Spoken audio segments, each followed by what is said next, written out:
जयंत कुमार मिश्र प्रधानाचार्य स्वामी विवेकानंद शिक्षा केन्द्र सिंगला। आज जो वार्षिक उत्सव आज अनुष्ठान 22तम वार्षिक उत्सव अत्यंत वर्णाढ्य परिवेश पालन होती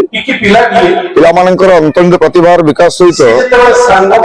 एक संस्कार धर्मी समाज गठन पर मातृपितृ पूजन और विशेषकर गण्यमान्य व्यक्तित्व मान मंच उपवेशन कर एक सुंदर एवं श्रृंखलित समाज निर्माण करने दिगरे जहाँ जहाँ पदक्षेप नेबा आवश्यकता अच्छी से सब वार्षिक उत्सव माध्यम अवगत कर विशेषकर पिला पाठपढ़ा व्यतीत सहपाठ्यक्रम नृत्य संगीत वक्तृता एকক अभिनय इत्यादि अनेक अनेक कार्यक्रम पिला पुरस्कृत कर तथा ए अंचल विद्वान व्यक्तित्व मान विभिन्न क्षेत्र में शिक्षा गौरव सम्मान हो मंच कलाकार हो अनेक क्षेत्र में समर्पित करूँ। उद्देश्य हूँ वार्षिक उत्सव माध्यम पिला शैक्षिक विकास को त्वरान्वित करने सहित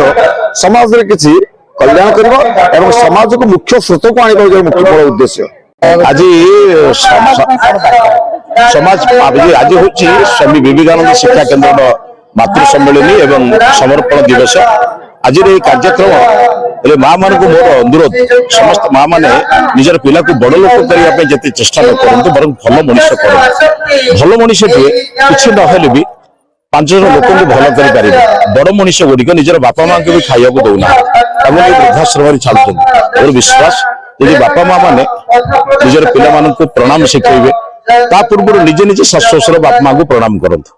एवं समाज को मोर वार्ता होची आपण बरं कष्ट पाते कि निज पिला को केवल चरित्रहीन विशृंखल करूँ ना कारण आपण पिला समाज पिला राष्ट्र पिला से जमी चेष्टा करूँ मुझे मो समाज केवे कौन खराब काम करी ये देश को नष्ट करी ना तेणु देशर पिला ही भल काम कर एवं भल मनुष्य तैयारी कर ताहार आम कहूँ भल हुआ भल कर।